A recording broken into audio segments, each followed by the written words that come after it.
आप सुन रहे हैं कुलबेली अपने होस्ट ज्ञानेश के साथ। आज मैं लेके आया हूँ एक शिक्षाप्रद कहानी जिसका नाम है जादुई पतीला। एक गांव में एक गरीब मजदूर रहता था। वो दिन भर मजदूरी करता था, लेकिन कड़ी मेहनत करने के बावजूद भी उसके पास बहुत पैसे नहीं थे। एक दिन की बात है। मजदूर एक सेठ के खेत में खुदाई कर रहा था। खुदाई करते करते उसकी कुल्हाड़ी एक बड़ी सी चीज पे टकराई।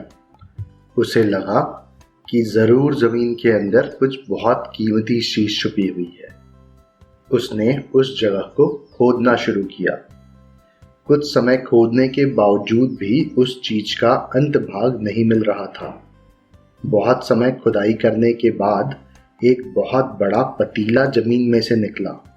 पतीला इतना बड़ा था कि जिसमें एक साथ 100 लोगों का खाना बन सकता था।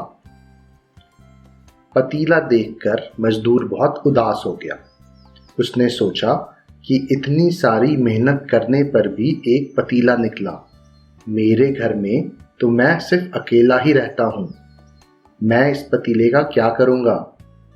वो खुदाई की वजह से बहुत थक गया था, इसलिए वो एक पेड़ के नीचे आराम करने के लिए गया। उस समय उसकी कुल्हाड़ी उस पतीले में गिर गई। जब वो आराम कर उठा तो उस पतीले में बहुत सारी कुल्हाड़ियां दिखाई दी। वो उसे देखकर चौंक गया। उसने आसपास देखा तो उसे कोई भी दिखाई नहीं दिया। मजदूर ने सारी कुल्हाड़ियां गिनी। उस पतीले में 100 कुल्हाड़ियां थीं। उसको लगा कि ये कोई मामूली पतीला नहीं है, जरूर ये कोई जादुई पतीला है। ये पतीला जादुई है कि नहीं, ये परखने के लिए उसने वापस से पतीले में एक कुल्हाड़ी डाली। थोड़ी देर में ही वो एक कुल्हाड़ी 100 कुल्हाड़ियों में बदल गई। ये देख गरीब मजदूर बहुत खुश हुआ। वो उस पतीले को लेकर अपने घर गया और उसमें कुल्हाड़ियों को 100 गुनी करने लगा। उसने खेत में मजदूरी करना छोड़ दिया। वो कुल्हाड़ियों को बेचकर धन कमाने लगा। अब वो धन को 100 गुना करने लगा और 100 गुने धन को वो फिर से 100 गुना करने लगा। ऐसा करते करते वो अमीर बन गया। ये सारी बात उस सेठ को पता चली। सेठ उस मजदूर के घर गया। मजदूर बहुत धनवान हो गया था। उसने उस मजदूर से अपना पतीला वापस मांगा और कहा कि ये पतीला मेरे खेत से निकला है, इसलिए ये मेरा पतीला है। उस मजदूर ने उनसे कहा कि ये मुझे मिला है, ये मेरे मेहनत की कमाई है, इसलिए ये पतीला मेरा है। मगर आखिर में उस मजदूर को पतीला देना पड़ा। पतीला चले जाने पर भी वो मजदूर उदास नहीं था, क्योंकि मजदूर ने सोचा कि अब मेरे पास बहुत सारा धन है, जिससे मैं बिना कुछ करे बहुत अच्छे से जिंदगी जी सकता हूँ। दूसरी तरफ वो सेठ उस पतीले को अपने घर ले गया और उसमें उसके घर के सारे कीमती सोने के जेवरात और आभूषण सबको पतीले में डालकर 100 गुना करने लगा। 100 गुना सोने जेवरात और आभूषणों को भी वो 100 गुना करने लगा।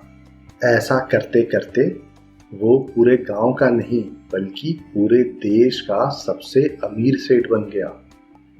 ये सारी बात उस नगर के राजा को पता चली। वो राजा सैनिक लेकर उस सेठ के घर पहुंचा।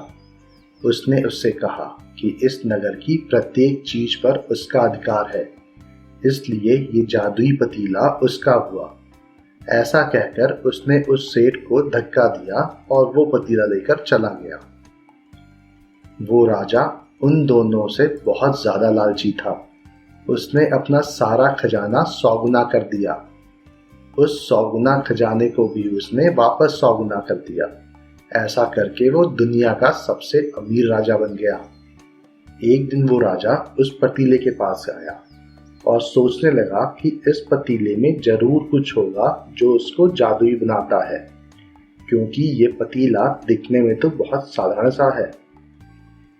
इसलिए वो उस पतीले के अंदर गया और उस पतीले में ढूंढने लगा। तभी उस पतीले में उस राजा के हमशक्ल राजा आने लगे। धीरे धीरे करके उस पतीले में से 100 राजा निकले। वो राजा अपने 100 हमशक्ल को देखकर घबरा गया और अपने आप को मारने लगा और कहने लगा कि ये मैंने क्या कर दिया, मैंने अपने आप को ही 100 गुना कर दिया। पतीले से निकले हुए 100 राजा अपने आप को असली राजा मानने लगे। ये बात बहुत बढ़ गई। बात इतनी बढ़ गई कि वो 100 राजा एक दूसरे से आपस में लड़ने लगे। सभी राजा बराबर बलशाली थे, इसलिए वो सभी राजा लड़ाई में मर गए और उस लालची राजा का भी अंत हो गया जिसने 100 राजा निकाले थे। इस कहानी से हमें ये सीख मिलती है कि ज़्यादा लालच बहुत विनाशकारी होता है। मुझे उम्मीद है आपको ये कहानी पसंद आई होगी। ऐसी और कहानियाँ सुनने के लिए हमारे चैनल को लाइक और सब्सक्राइब करें। इस कहानी को ज़्यादा से ज़्यादा शेयर करें। जल्दी मिलते हैं एक और नई कहानी के साथ। तब तक के लिए धन्यवाद।